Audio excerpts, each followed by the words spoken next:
নামজারি বাতিলের 10টি সাধারণ কারণ। জমির মালিকানায় বিপাকে পড়ছেন ক্রেতারা। বাংলাদেশের জমির মালিকানা প্রমাণের সবচেয়ে গুরুত্বপূর্ণ সরকারি স্বীকৃতি হলো নামজারি।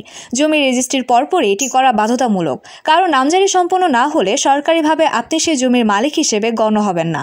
কিন্তু অনেকেই অসতর্কতা বা সামান্য ভুলের কারণে নামজারি আবেদন বাতিলের মুখে পড়েছেন। বিশেষজ্ঞদের মতে নিচের 10টি সাধারণ ভুল নামজারি বাতিলের প্রধান কারণ হয়ে দাঁড়ায়। 1. দাগ নম্বরে ভুল। দাগ নম্বর জমির পরিচয় নির্ধারণের মূল উপাদান।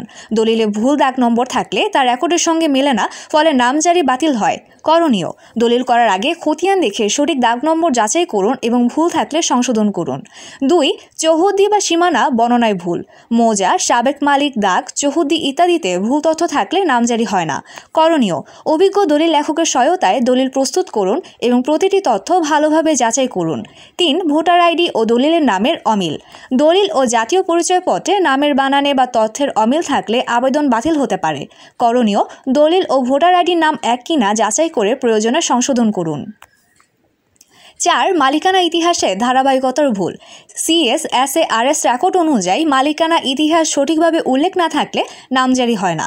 করণীয়: অন্তত 25 বছরের মালিকানা ধারাবাহিকতা যাচাই করে দলিলে সঠিকভাবে উল্লেখ করুন। 5. খতিয়ান নম্বরে ভুল।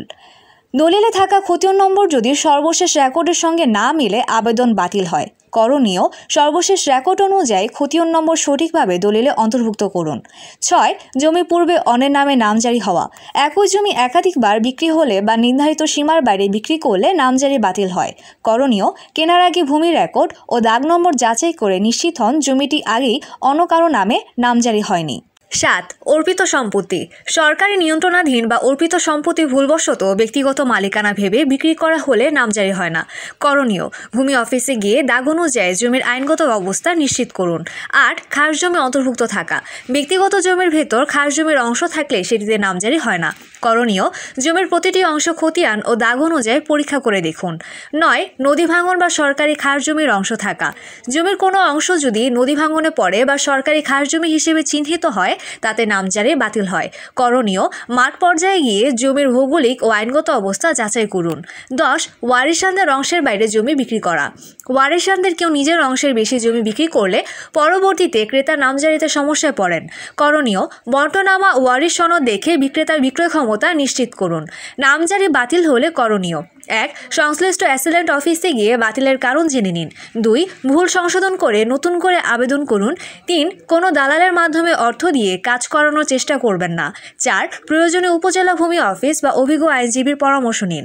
নামজারি শুধু কাগজ নয়, এটি জমির বৈধ মালিকানার সরকারিভাবে স্বীকৃতি। নামজারি না থাকলে ভবিষ্যতে জমির ওপর আপনার আইনি অধিকার হারানোর ঝুঁকি থাকে।